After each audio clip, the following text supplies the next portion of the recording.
keep an eye on it. All right, good afternoon, everyone. We have an incredible number of attendees to this month's community meeting, which is such a strong indicator both of community concern about water resources this year, and as well as community readiness to take actions to support decision-making and water conservation measures that we'll be hearing about today. So welcome. I'm Michelle Stewart, Executive Director of Western Resilience Center, and it is such my pleasure to welcome you to our April community meeting. Today's conversation is really focused on the status of this year's water supply and conservation measures that are being taken and planned for, and the actions as well that we can all take to reduce water use in this incredibly low water year. The combination of unusually high temperatures and below average snowpack have put unprecedented strain on Colorado's water supply and beyond this year. You may have seen recently the Steamboat pilot article about Lake Powell, namely that the latest models show that the Colorado River is projected to deliver only 1/5 of normal to Lake Powell, the nation's second largest reservoir.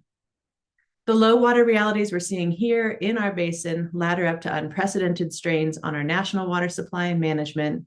And while water conservation should be part of our year-round behaviors in us mountain communities, this year is an essential one for all water users to tune into the ways that we can both support and take actions ourselves to reduce water use and limit use altogether where it's non-essential.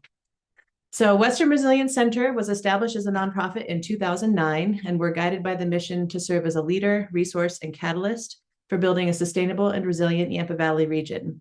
These topic-focused monthly community meetings are designed being leaders, program partners, and community members for presentations and discussions on key issues and initiatives so that we can learn together, ask questions, connect, and find ways to meaningfully contribute to the sustainable and resilient future that we need. We have a very special lineup of speakers today, as well as a record number of registered attendees. I mentioned at the outset that we have almost 150 registered today.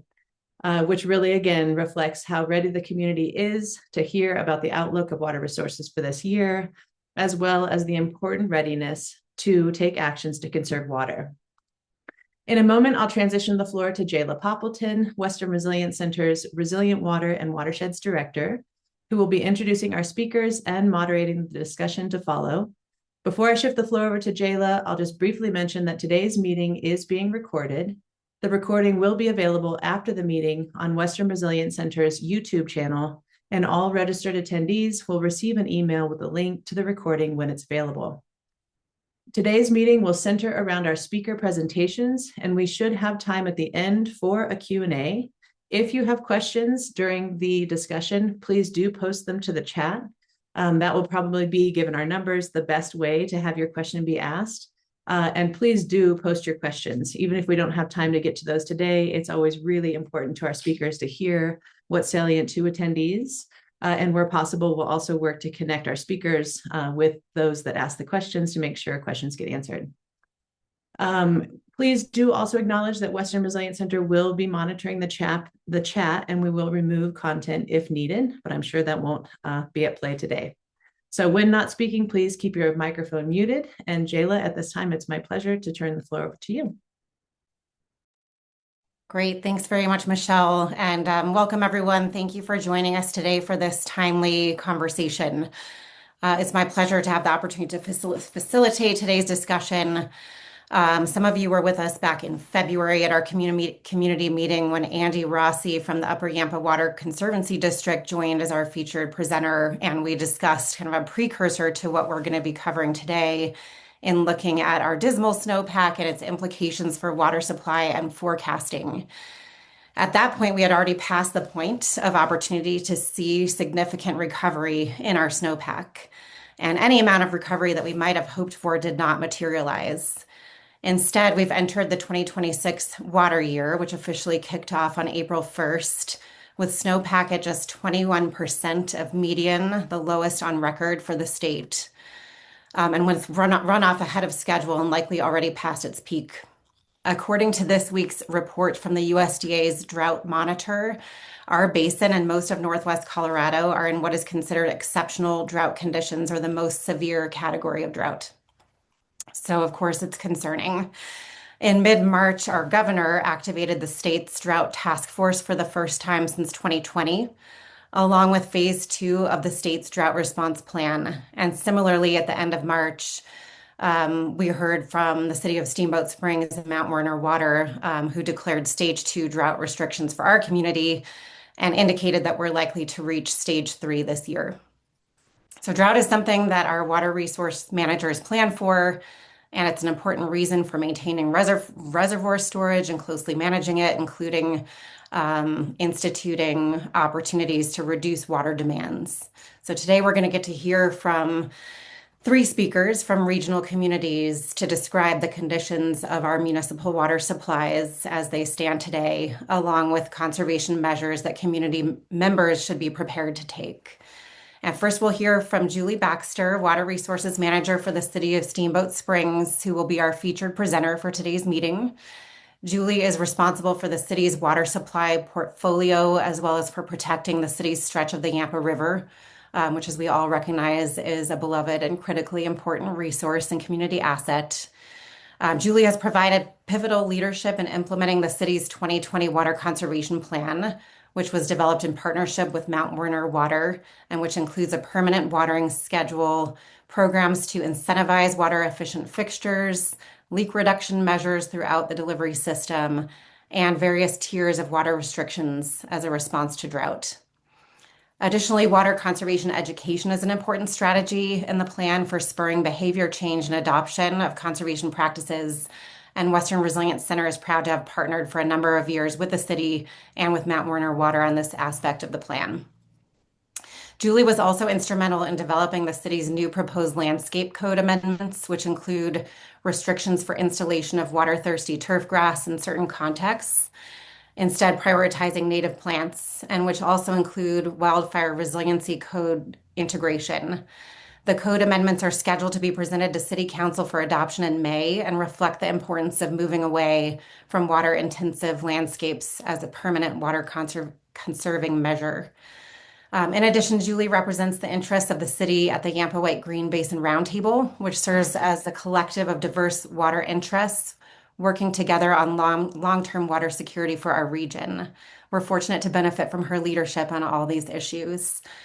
So today, Julie is going to touch on these things that I've introduced, including an overview of the city's water system, water storage, treatment, delivery, reservoir storage and delivery forecasts, management objectives to maximize water availability for this season, those stage two drought restrictions that I mentioned, as well as the possible stage three restrictions, what residents can expect to see with regard to the city's response and approach to irrigation at its facilities, and then other opportunities that residents can be considering to proactively reduce demand, not only for this season, but into the future.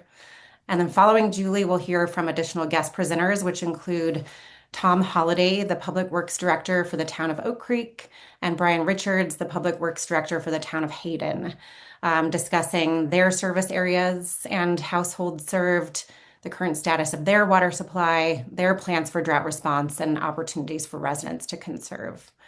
As Michelle indicated, we aim to reserve 10 to 15 minutes at the end for questions, but please do type your questions into the chat as we go, and we'll work to incorporate those during the discussion. So that is it from me, and I would like to turn it over to Julie and invite her to take the floor and share her screen so we can hear what she has to say. Great. Thank you, Jayla, so much for the nice introduction, and the Western Resilience Center for having me here today, and to you all for tuning in. Is my screen showing up okay? Okay, great. Oops. So as Jayla gave a great intro to some of the topics that I'll cover today, in the role of Water Resources Manager, I work on planning and policy for the city of Steamboat Springs related to water rights, water supply, water quality, stormwater, and watershed health. I think Jayla gave thank you for covering some of the statistics on the drought for me right in the beginning, so I won't reiterate all of those, but if you've spent many winters in the Yampa Valley, you know that this one was a real anomaly, and we are experiencing exceptional drought conditions. So first, I'll just talk through a little bit of our drinking water supply in the city of Steamboat Springs. So we have two water providers, the city and Mount Warner Water and Sanitation District. And we each cover about half of the city. And although we're separate districts, we do our collection and distribution systems are interconnected.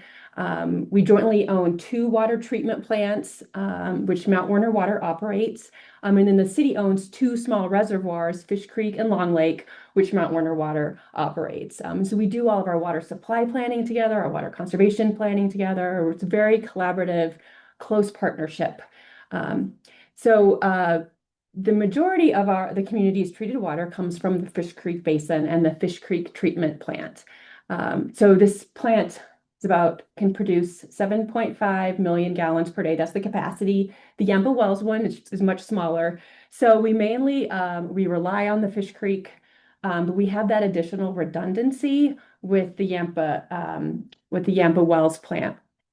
And so when the Fish Creek filtration plant has to be taken offline, whether it's for maintenance, as has happened in the last couple years in the fall time, or for an emergency, then the Yampa Wells plant can supply the community, but outdoor watering cannot be allowed in that situation. So in the future, to improve our, let's stay back here. Sorry. We also, to allow for additional growth and additional redundancy, we are planning to build a treatment plant on the west side of town that will be supplied by the Elk River Basin. So in the Fish Creek Basin, we have two small reservoirs, Long Lake and the Fish Creek Reservoir.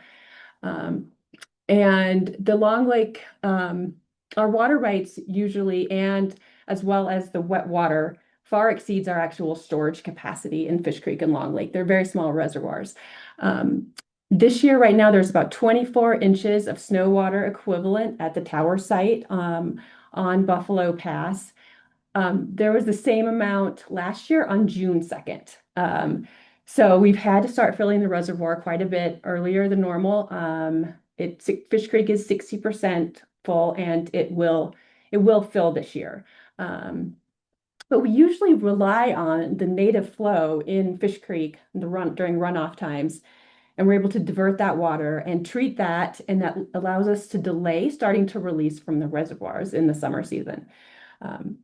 Now, this year, we expect that we will have much less native flow, and so we don't expect that we'll be able to rely on those diversions for as long. And so we are trying to be as conservative as possible with when we start releasing from those reservoirs. We want to keep that water up high as long as possible, so that we have a secure water supply through the spring and summer seasons. So one operational change this year is that we will be turning on the Yampa Wells plant much earlier than usual, so that we can start supplementing the native flows from Fish Creek with the Yampa Wells source, and delay those diversion or releases from the reservoir as long as possible, and be able to really keep those supplies secure. So often we get calls when we turn on the Yampa Wells plant because of the change in the water. So if you do taste that might be what's happening.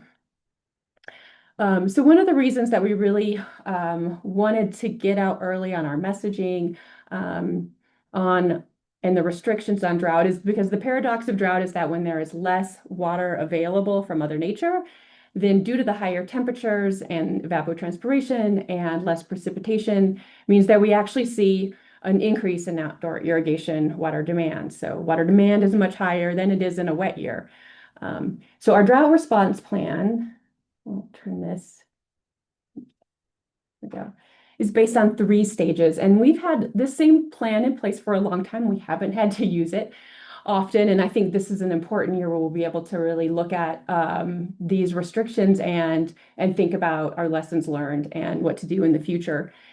So the stage 1, we are in at all times. And that stage 1 basically means that potable water is used for beneficial purposes only, and that we recommend that everybody is using water-wise principles in their landscaping and their water use. In 2020, we adopted a mandatory year-round watering schedule that used to be part of stage 2. Now it's in place, and we use that year-round, and that's mandatory. And that's a 3-day-a-week watering schedule, no watering on Wednesdays, and only watering between 6 p.m. and 10 a.m.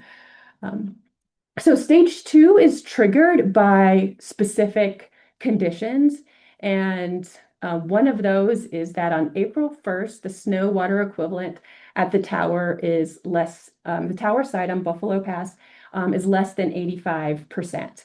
This year we were at about 58% on April 1.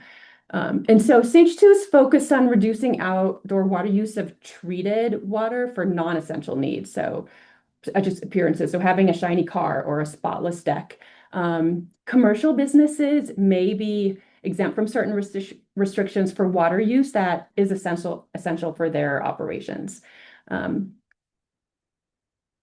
then lastly, so stage 3, this is triggered by a drought declaration or a water supply emergency. In talking to other city staff, we've never been in the stage 3 drought conditions in the past.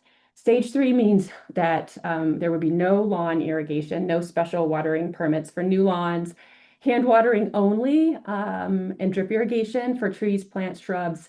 And interestingly, there's a line in there that all businesses must comply with these restrictions as well. And specifically, it talks to lodging and hotels and the need to educate guests about the drought restrictions as well. And then also, there's a lot of discretion in stage 3 based on the conditions of what the providers may restrict. It may include a total ban on outdoor water use if there's an extreme water emergency. So right now, we've issued stage 2 drought restrictions. So again, that means the outdoor watering schedule that's always in place is always in place. We do have these additional outdoor restrictions on outdoor water use that I mentioned previously. No vehicle washing at home, only at the car wash, no washing hard surfaces. We also made a couple requests of the public and of the community to delay turning on irrigation systems until June 1, and then to limit their outdoor irrigation to no more than 2 days per week. I know there's been a little confusion about what's required and what's the requested. At this time, those 2 last bullets, these are requests. Based on how conditions and water usage, they may become mandatory requirements in the future. So let's see. And we really are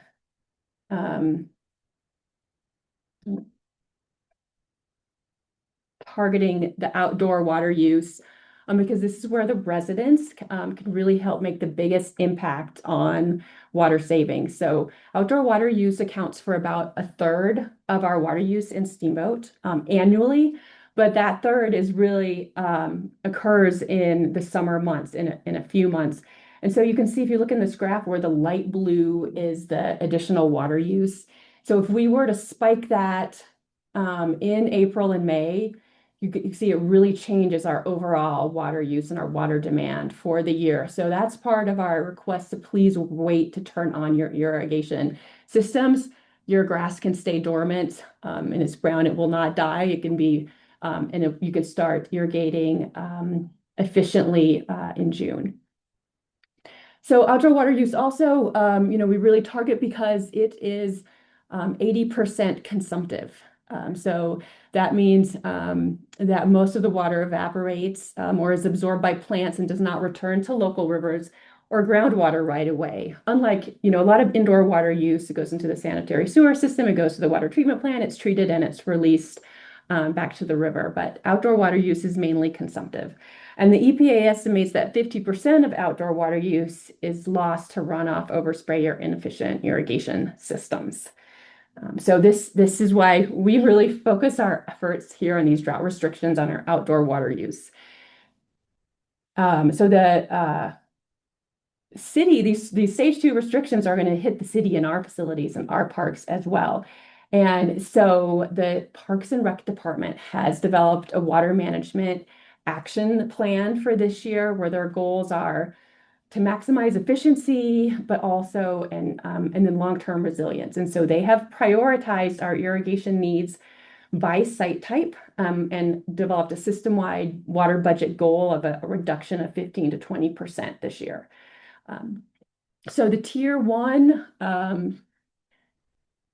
highest priority tier 1 is the ball fields and the botanic park. And our goals here are to maintain plant health and safe playable surfaces. And so that we're really protecting our long-term resiliency and don't lose these community assets. And then we can introduce more stress on these sort of lower priority tiers. These are places that we're comfortable introducing some additional reduction and some water stress. And we do have some projects that have been pre-planned and materials ordered that will require some water use at the parks that you may see happening. But just know that the Parks and Recreation, that we are operating with a very thoughtful water management strategy this year.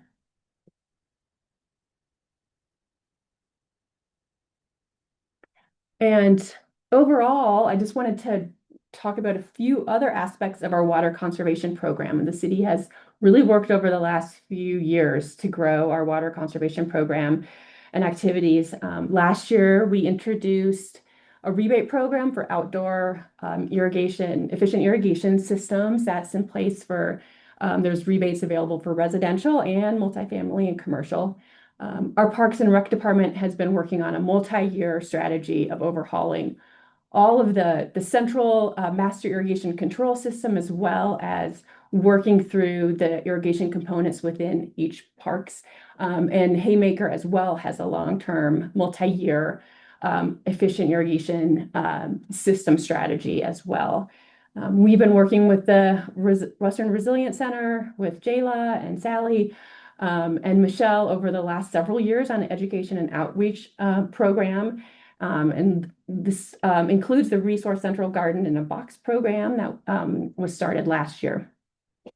And then the city and the Mount Werner Water District are working on more of a comprehensive water conservation website with resources that will just be one kind of a go-to stop for community members. And in very exciting news, we are in the process of hiring a new water quality and conservation coordinator. Half of this position's role will be the water conservation piece, and that will be both for the city and Mount Werner Water. They're going to help build a capacity in all these areas and help enforce our watering schedule in the summertime. And then lastly, the landscaping code update, the planning department has been working on for the last couple of years. And the planning code, the proposed standards, the changes were in front of the Planning Commission last week. They'll be in front of City Council in May. And it proposes several changes to improve sort of the usability of the code. But the exciting ones for me is that we're introducing water conservation standards for the first time. And this includes that there is a approved plant list that will be maintained. It's required that 75% of plantings are native or low water use as designated on the plant list. It prohibits non-functional turf consistent with the state's new turf law, requires efficient irrigation systems, and there's a number of by sort of different standards requiring smart irrigation controllers. And this is at this time it's applicable to industrial, commercial, and multifamily residential, because those are the only landscaping standards that we currently enforce in the city. We do not have a landscaping code for single-family residential right now, but we will be working to be able to introduce some of these turf limitations and some other water-wise standards. We will have single-family residential landscaping standards coming in the future. And part of that is driven by the state's new regulations. Overall, our community is doing a very commendable job in water conservation.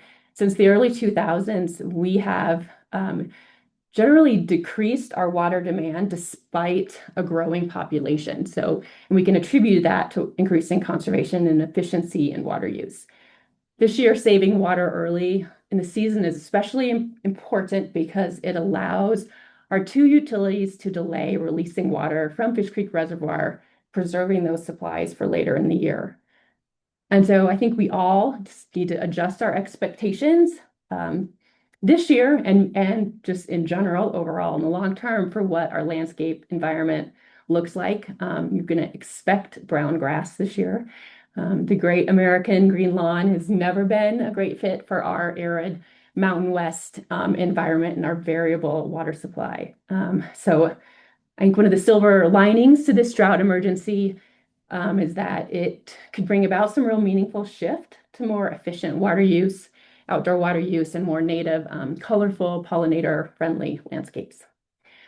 So that's what I know there's a million more things to talk about. That's what I just wanted to cover for now, and I'm happy, to answer questions. Thank you. Thank you so much, Julie. Obviously, the work that you all do for our community is of critical importance, and we really appreciate your attentiveness to wise management of our water resource. We do have one question in the chat that I'd love to pose to you quickly, and then I've got another question for you, and then we can move to our other presenters and come back to Q&A. But it looks like Sue Tarplay has asked, can you expand on the water rebate program? Is it also for condos with irrigation systems? Yes, there's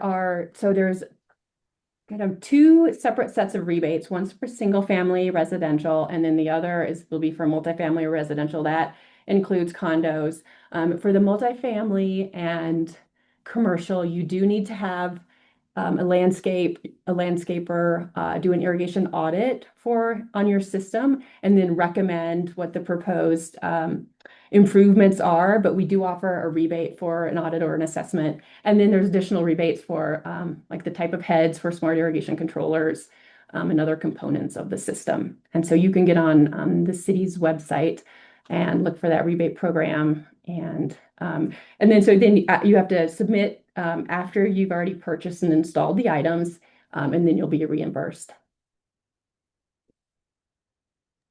Okay, thanks, Julie. We'll make sure we get that link here in the chat, so it's a handy resource. Another quick question from one of our board members, Lee White. What would trigger moving to stage 3? So the drought response plan says a drought declaration. And so I am interpreting that to mean a drought declaration at the state or county level.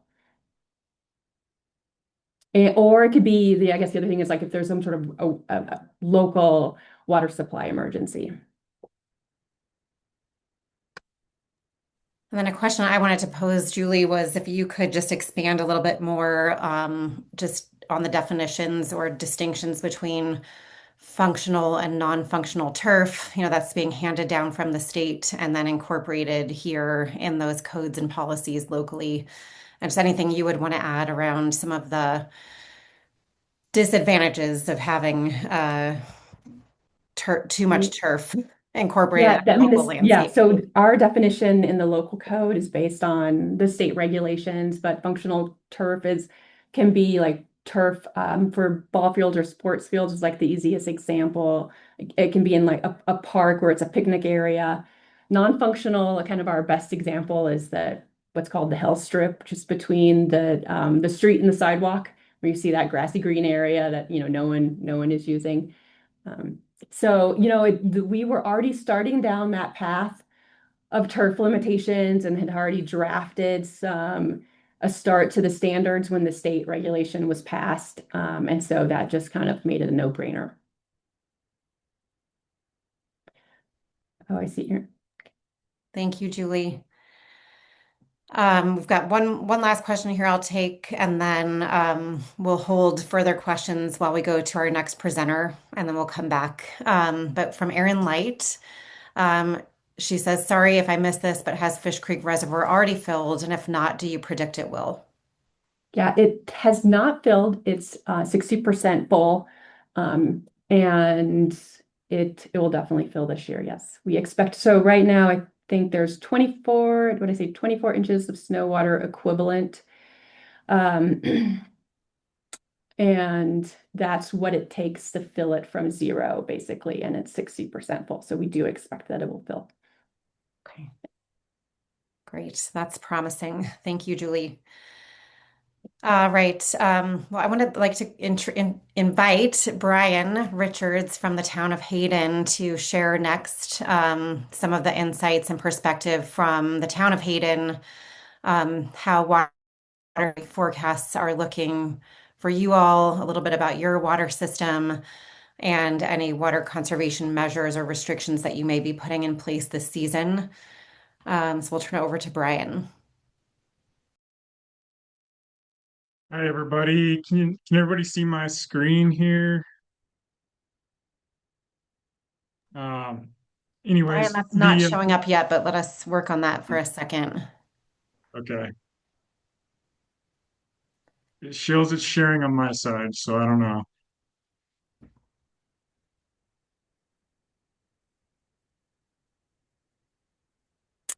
Sorry, just a second, Brian. Let me try something. Okay, you should be able to share now. And you might have to reshare, like stop and start again.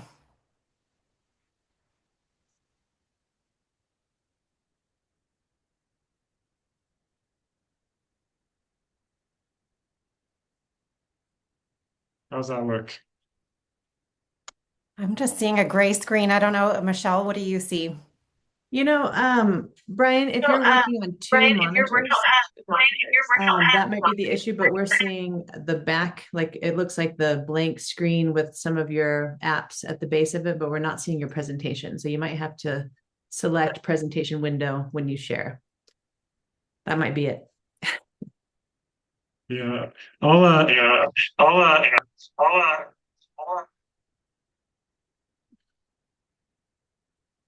all right. I think I got the volume figured out now.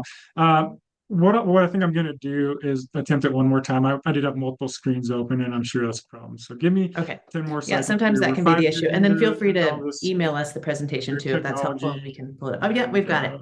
We see still Town of figuring out Hayden the Water details Conservation on Program. this We're with one. you. So I think we're good now. Yeah, great job. All right. Well, as introduced, I'm Brian Richards, the Public Works Director for the town of Hayden.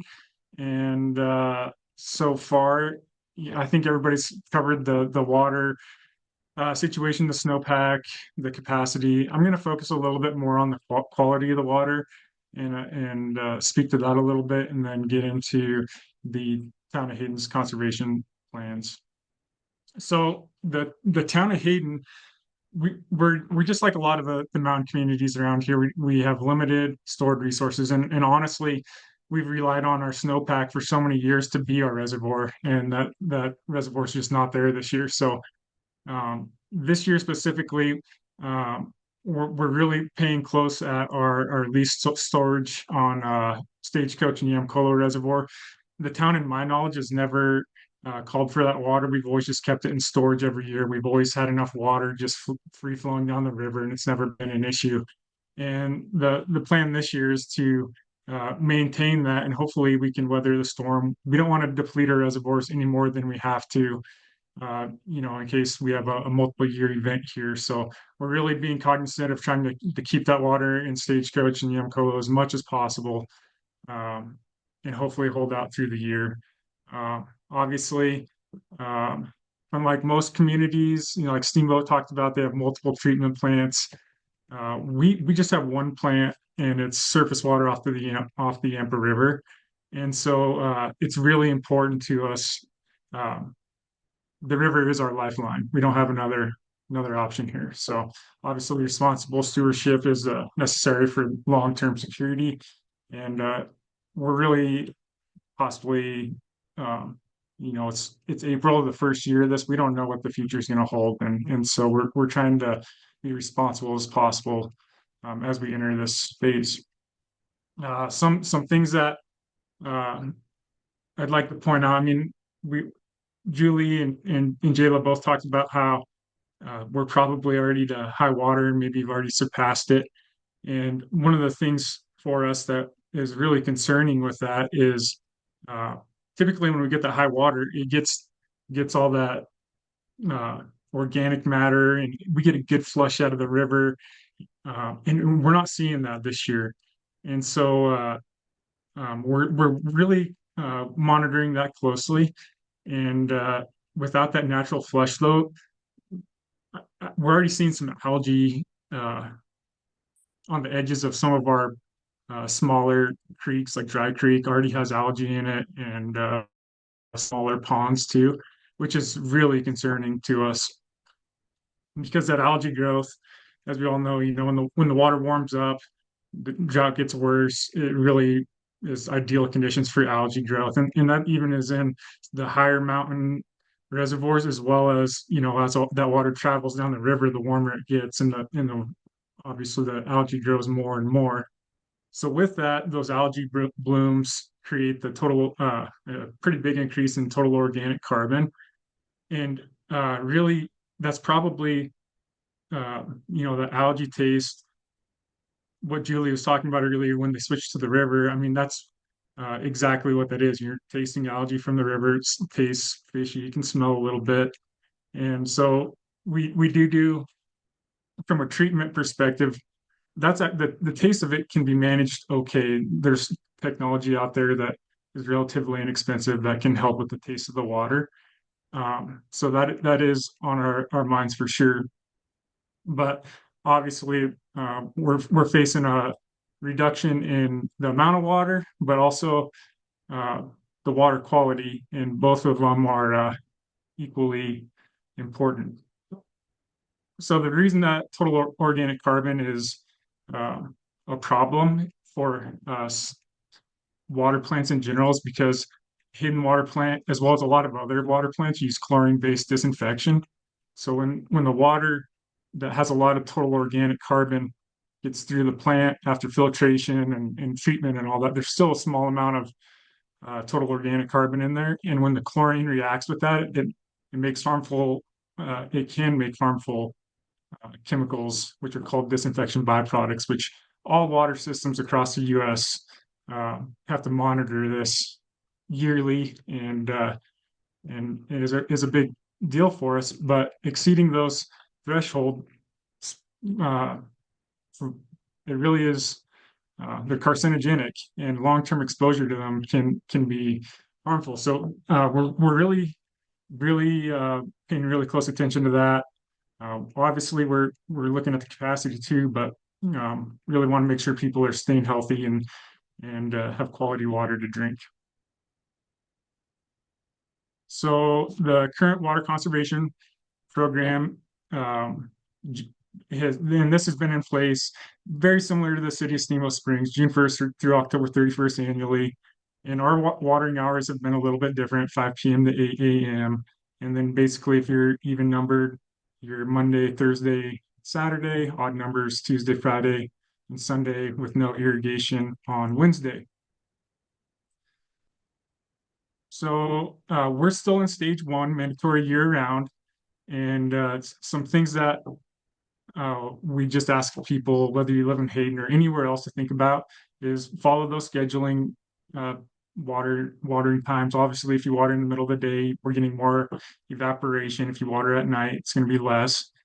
Some things that would really help, and where we see a lot of water just lost that people might not think about, is if you have a dripping faucet in your house, if you have a broken water sprinkler in your lawn, it's just dumping out on the curb or anywhere else.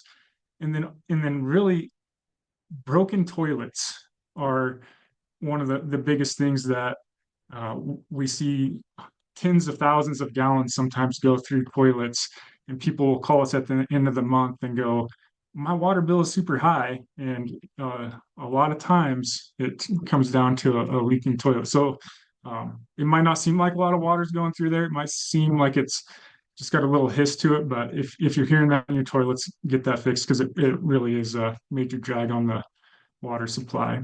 And then we're always asking people to do deep, infrequent waterings to get the roots of the grass to grow down deeper in the soil. You know, if you just water a little bit each day, the roots of the grass never really develop any drought resistance because they're so shallow to the surface. Next week we'll be ramping up our water conservation efforts, and so at Town Council on the 23rd. Matthew Mendisco, who's our manager, will be presenting an emergency ordinance to the town council. And like I said, the catalyst for that is really the quantity of water and the quality. And through those ordinances, we really uh, hope that people can just do the right thing. You know, don't try to find the loopholes and all that stuff, and just make the right decision. And at the end of the day, you know, when your yard's bright green and everybody else's is brown, it might draw some attention to yourself. So hopefully that alone, some peer pressure will go a long ways with that. There are fines for this, and honestly, the town of Hayden's been pretty gracious about this in the past. Um, I don't even know, without speaking to code enforcement, how many tickets or fines we actually enforce here, but I bet you it's very small. But this year we are escalating that, and we're going to be paying really close attention to it. So there are, you know, your first violation, we're looking at warning. Second and third, there is a fine structure, and then eventually the court. But we're really hoping that people just do the right thing. And don't make more work for somebody else. You know, obviously, if somebody's having to go around and write tickets and all that, that's a drag on their job and something else that they're not able to do in their normal working hours. So, the biggest thing I can say is just keep an eye out at town hall, social media, and our websites. I'm sure we'll have stuff on the radio as things change throughout the summer, and we ratchet up water restrictions if we need to. That's all I got for you. Brian, thank you so much. Really appreciate you being here and sharing your perspective. And thank you for introducing the water quality component, because obviously our water supplies are only as good as the quality of that water. I'm curious, you said that this emergency ordinance might help address those quality issues. And I was wondering what mechanisms or tools or approaches you might have at your disposal at the town level to address water quality that's maybe stemming from upstream at these reservoirs where you're holding those supplies. What might you do to address water quality? Yeah, and I apologize. I have an echo on my speakers, technical difficulties, but um, realistically, there's not a whole lot that we can do. I mean, we're kind of besides releasing water at a stagecoach and getting more water flowing down the river, and we're really not able to control that very well. And so it really is a team effort all the way down. I'd say, you know, the better that Steamboat does with their water restrictions, helps gets more water into Hayden, and the same thing going all the way up the valley, and that translates all the way down, you know, through Craig all the way to you know, the Colorado River Basin in general. So I think sometimes we tend to think of these things as a town or citywide issue. I think it obviously has some pretty big regional significance to everybody, and hopefully everybody in the southwestern United States plays their part in this. Absolutely. All right. Thank you, Brian. I would turn it over to Tom from the town, but he had warned me that it was possible there might be something he'd be addressing in the field, and it looks like that's the case, as he has not yet joined us. So the good news is that allows us more time for discussion and questions that we can pose to Brian and Julie. So I'd like to open the floor back up for those questions, and you can either pop them into the chat or unmute your mic and ask them directly. We can kick it off with one that's in the chat from Sue following on to what Brian shared around the fines. Does Steamboat have fines for watering violations like Hayden does? We do have fines. I do not know what they are. But it is on our to-do list this summer when we have additional capacity now to develop a more transparent and consistent policy to how we're enforcing that watering schedule. Okay, great. Thank you, Julie. If I could pop in with a question, it'd be my pleasure. Thank you, Julie and Brian. So helpful. Great presentations. I don't know if Brian popped. Oh no, he's on here. Okay, I didn't see his camera, but I'm finding what's new and important that both of you have touched on is that cultural awareness and appreciation for the non-green lawn. So I think that, people, we have this, cultural affinity for, green grass, and it just seems like it's a presentation. Sometimes in some places it adds value, to real estate. And what you're both speaking to is the importance of tuning into a low water year and just water resource limitations, period. And then, Brian mentioned people feeling that peer pressure of if you have a green lawn and you notice others don't have a green lawn, that's almost the reciprocal pressure that we often hear from, or hear about in other places. And so would love each of you to just comment more on that. Julie, you highlighting the importance of businesses aligning with these water conserving measures. So many people go into businesses and they might be accustomed to seeing a manicured green lawn, but are you hearing people talk about that, or how do you think that's going to go? Either, are you talking about it in your workplaces, or have you already heard people in town of Hayden and in Steamboat talking about a readiness to kind of move forward and really kind of recolor our landscape? And that sign means that we're paying attention to the fact that we have less water, and that applying, water in outdoor applications is really wasting water in a year like this. So would love to just open it up to both of you. What are you hearing? Do you anticipate that, being easy, an opportunity for cultural change tide? Maybe starting with you, Julie, and then Brian. Okay. Well, I have read recently, about the Front Range and really that shift that has happened and continues to happen there over the last several years. And I think we're just always, like in the water about 5 or 10 years behind some of like the restrictions and the cultural change that we're seeing there. I mean, I hear people talk about it all the time to me that they're interested in converting part of their lawn and do these things. I think one challenge that we have here in Steamboat is just having the landscaping and irrigation community and those contractors and those firms really embrace and develop I don't want to say that there's not good expertise here, but we could use more of it. I think that's an obstacle to folks here. And yeah, I did giggle when Brian mentioned the green grass, because I had tried to think of he handled it very gracefully, a diplomatic way of saying like, yeah, if you have green grass this summer, then everybody's going to know that you're not following the rules. So Great, thank you. Brian, any other comments there? Yeah, I think along with those lines, I mean, we're trying as hard as we can to keep some of our key parks where the grass is still nice, where people can go down there um, and maybe sacrifice some of their backyard or front yard, and still keep some of those spaces around parks where people can go down and enjoy it as a community. And really, it's probably better anyways to go see your neighbors down there.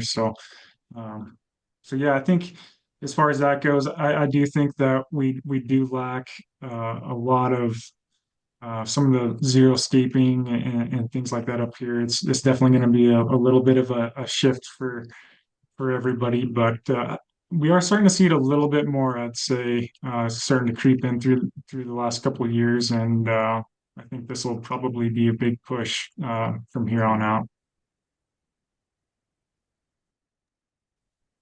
Okay, thanks for prompting that question, Michelle. I want to go to Tim Walganot. You had your hand up, Tim. Did you have a question you wanted to ask? Well, I don't want to take us off track from the very local issues that folks are interested in talking about, but but I'll ask my question anyway, and you can decide whether you want to answer it or not. Since we have a group of water experts here, I'm just curious how you think this upper basin drought will affect the Colorado Compact negotiations with the lower basin. Whether this will, um, if Powell is only 25-30% full or hits the dead pull level, is that going to force the lower basin states to implement conservation measures that could then be realized in the compact? So that may be more too. I mean, you decide, Jayla, because you do have a lot of questions in the chat that are more about like the city's rules and regulations and opportunities and so on. Okay, thanks, Tim. I mean, what I'm hearing is that it's likely favorable in terms of conditioning the negotiations for Colorado's context and our circumstances and showing how just a drought year like this impacts our water use just naturally without Right, layering right. on compact curtailment. But Julie Yeah, or Brian, is yeah. there anything you would want to share with regard to Tim's question? I do not have any insights into that. It would just be pure speculation. So there Yeah, might be same someone here. else in the audience, though. Yeah. Okay. Thanks, Tim. Okay, Let's have a thanks, longer Jayla. chat offline. Um, so I'll go to some of the questions in the chat. I have one from Drew Peternell. He says, on my water bill from the city of Steamboat, why do I not see a numeric accounting of monthly water use?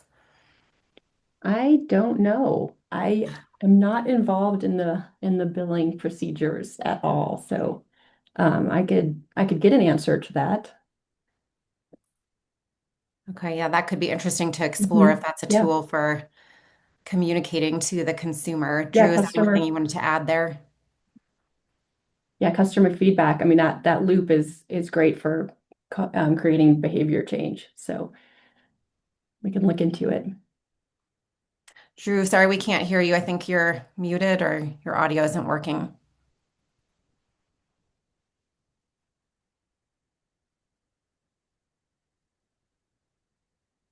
Sorry, Drew. Okay, thank you for the question. Um, let's go to Deborah Sowerman's question. She says, you've noted that excess upstream water use negatively affects downstream water supply. In light of current water shortfall concerns, are Yampa Valley planning departments taking a closer look at minimum necessary long-term water resource access or assurance requirements to permit new development? You can go to Julie and then Brian. Well, that might be a better question for Brian to answer. But while we are working on a water element to the comprehensive plan and have worked to really integrate water and land use planning better, and then we do have, we have rules about the water that must be available before new development, but it's based around larger size developments that, we don't see very often in Steamboat Springs. Yeah, and I'd just say typically in the town of Hayden, when you annex property into the city limits at that time, you also give the town your water rate rights for that property, and that's been the case for a lot of years. Most of the land around Hayden was annexed in the 1970s, and we're still waiting for that big boom to. And maybe maybe we're in it, arguably, but we are building out and. So I guess at this point, if the town were to annex any other properties, we'd look really hard at those water rights and make sure that they're coming to the table with a full water rights portfolio. Okay, thank you for those responses. It looks like we have a response to Drew's earlier question from Carolyn Gibson in the chat. She says monthly water usage is identified on the bill, and she's provided her number for additional information. So if anyone is curious, contact Carolyn. We do have a question about the approved plant list connected to, I think, the landscape code. Julie, has that been published yet, or is it not yet considered officially adopted along with those amendments? Yeah, it is. I mean, you could find it in the materials, the public review materials for Planning Commission. But it's not official, it's not publicly adopted yet. That will happen through the two readings at City Council in May. And then the plant list and it's set up so that the plant list isn't actually part of the code. It will be maintained separately by the planning department so that it can always be adjusted and added to, and we don't have to like go back to council every time we want to add or remove a plant. So it'll be sort of a living document. Okay, great. And then similar, another question from John Hill. Will there be any or more incentives for residents to convert high water use areas like turf to xeriscape, Yampascape? I'll go first and then Brian can say what. Yes, I believe so. We wanted to make sure that we passed the landscaping code and that we were like restricting the amount of new turf going in before we were like paying people to take turf out. So that was just sort of a logical step. And then we wanted to focus on the efficient irrigation system second, as like that is if you don't change your irrigation system when you convert, that's still a huge water loss. So we're kind of stepping towards that and learning a lot from the programs on the Front Range because it's tough your bang for your buck on that one. And they're very expensive usually trying to reimburse people for converting turf. So we're going to learn from some of those programs, and I do think we'll roll out some incentives in the next couple years. Yeah, and I think the town of Hayden's similar boat. I mean, the one difference that I'll just note for the town of Hayden, we're obviously much smaller, and our profit margin on our enterprise fund for our water utility is not that big. So it's definitely harder for smaller municipalities to offset some of those costs for people. I think it's a great idea though. Needs needs maybe a little bit more support from maybe the state level for somebody like the town of Hayden to really put a meaningful program into place.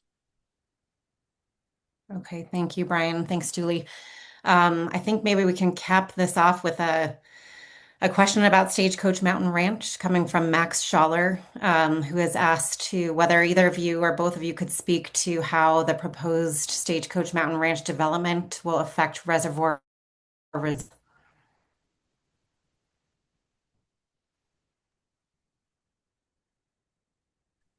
And Max, if you're on and feel like elaborating, go ahead and pop on. Yeah, I'm just curious, like if there, what what the process might look like for determining how that proposed development are going to affect our water resources, and yeah, what that might look like, and what the concerns are, Okay. what we might do to advocate for it not being developed. Okay, thanks, Max. Julie and Brian, I see Emily Lowell just turned on her camera, and Emily is with Upper Yampa. So maybe Emily would like to speak to this question. Yeah, thanks, Jayla. And sorry, I don't know how to raise my hand, so I just had to turn my camera on. But as far as reservoir resilience and that development, I can speak specifically to that as far as what we know at this time. Stagecoach Mountain Ranch has come to the Upper Yampa Water Conservancy District to ask for a will serve letter, which was approved by our board, I think in maybe 2024, and it's available on our website. And I believe that will serve is for less than 400 acre feet. And that would be only for snowmaking water as far as we understand right now. It's my understanding and the proposal, as I've seen it right now, their water supply would be provided by Morrison Creek Water and Sanitation District, and they use groundwater wells for their water supply. So As far as reservoir resilience, Stagecoach Reservoir can hold over 36,000 acre feet and a 400 acre foot potential future contract for snowmaking. At this time is our only understanding of the water that they would use out of the reservoir. So hopefully that is helpful for you, Max. Thank you. Thank you, Emily. I think with that, we need to wrap up because we're at the hour. And I just want to thank Julie and Brian so much for being with us today to inform the community and have this conversation, which is a really important one. We'll be keeping an eye on how things continue to evolve over the course of the season and hoping for more rain. So I heard a really good quote at a drought planning seminar that I attended on Monday night for ag producers that hope, unfortunately, is not a drought strategy. So thank you for having better plans in place. And thanks everyone again. We'll follow up with sending out the recording and some corresponding resources, and we look forward to seeing you at our next community meeting.